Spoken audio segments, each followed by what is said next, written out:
અમુક આપણા લોકો છે ને વિદેશમાં છે ને હદ કરી નાખે છે. મિત્રો, કાલનો હું તમને છે ને એક તાજો દાખલો આપું છું.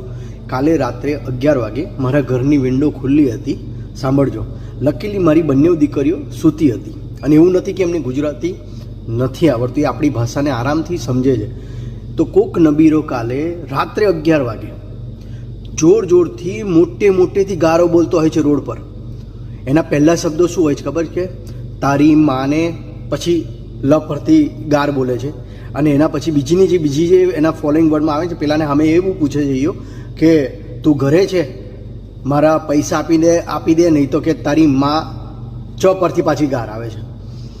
મિત્રો, હું ને મારી વાઈફ રાતે ઊભા થઈ ગયા, વિન્ડોમાંથી જોયું.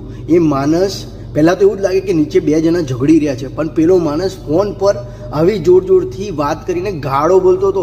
રસ્તા પરના લોકો, મને એ માણસ તો નહોતો દેખાતો, પણ રસ્તા પરના લોકો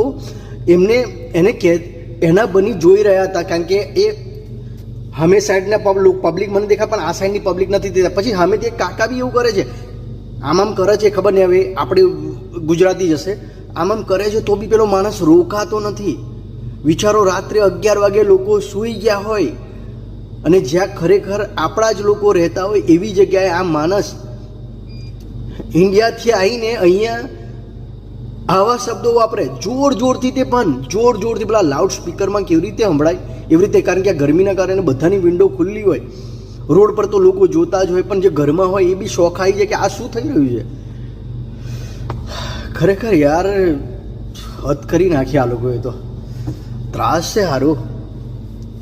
ચલો, કંઈ નહીં. જય શ્રી કૃષ્ણ.